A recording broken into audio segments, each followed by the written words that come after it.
बेटा, आज अगर तू यह संदेश सुन रहा है तो समझ ले कि बाबा ने तुझे बुलाया है। क्योंकि दुनिया में लाखों बच्चे हैं, लेकिन यह शब्द आज तेरे कानों तक पहुंचे हैं।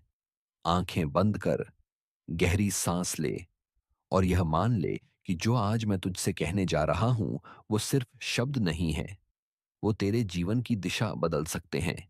बेटा, सरकारी परीक्षा सिर्फ सवालों का कागज नहीं होती, वो इंसान के धैर्य, विश्वास और आत्मबल की परीक्षा होती है। तू किताब खोलकर बैठता है, लेकिन तेरे मन में डर बैठा रहता है। इस बार होगा या नहीं? इतनी कंपटीशन में मेरा कैसे? घर वालों को क्या जवाब दूंगा? बेटा, बाबा तेरा डर देख रहा है और मैं तुझसे आज एक बात साफ कह देता हूं। डर तेरा दुश्मन नहीं है, लेकिन डर के आगे झुक जाना सबसे बड़ी हार है। बेटा, आज से कई साल पहले एक लड़का था। छोटे से गांव में रहता था। पिता किसान, मां घर संभालने वाली। हर कोई उससे कहता था, सरकारी नौकरी तेरे बस की नहीं। इतनी पढ़ाई क्यों कर रहा है? कुछ और कर ले।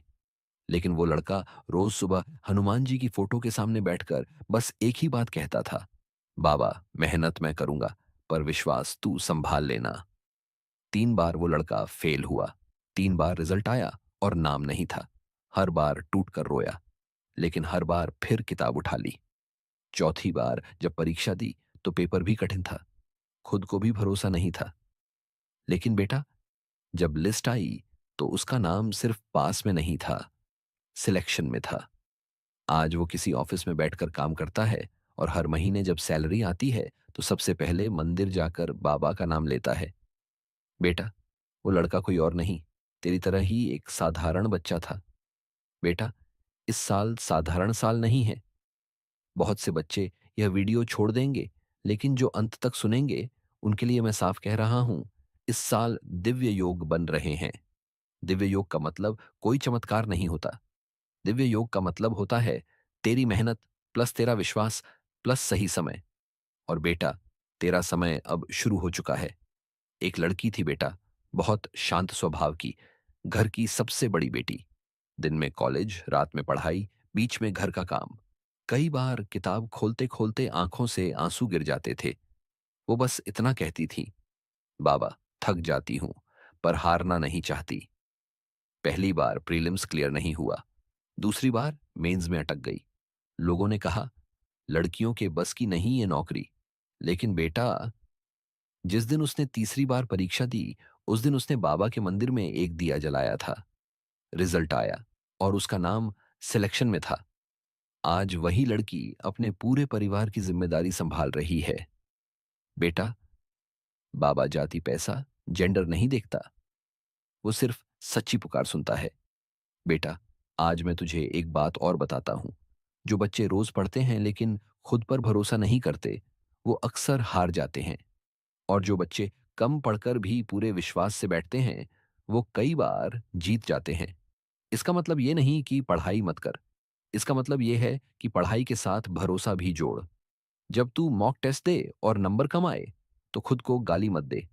बस इतना कह, बाबा आज इतना ही था, कल इससे बेहतर करूंगा। एक और कहानी सुन बेटा। एक लड़का था जो रोज कहता था, मुझसे नहीं होगा। लेकिन उसकी माँ रोज कहती थी, बाबा पर छोड़ दे। माँ हर मंगलवार हनुमान जी के सामने उसके नाम का दीपक जलाती थी। लड़का पढ़ता रहा, डरता रहा, लेकिन रुका नहीं। और बेटा, जब उसका सिलेक्शन हुआ तो वो सबसे पहले अपनी माँ के पैरों में गिर पड़ा। आज भी वो कहता है, मेरी नौकरी मेरी मेहनत से नहीं, मेरी माँ के विश्वास से मिली है। बेटा, अगर तू यह संदेश यहां तक सुन पाया है तो मैं तुझसे सच कहता हूं, तेरे अंदर कुछ खास है। हर कोई इतनी देर तक ऐसा संदेश नहीं सुन पाता। यह धैर्य ही तेरे चयन की नींव है। आज से जब भी तू पढ़ने बैठे तो खुद से एक वादा कर, मैं कंपैरिजन नहीं करूंगा। मैं रोज थोड़ा आगे बढ़ूंगा। मैं बाबा पर भरोसा रखूंगा।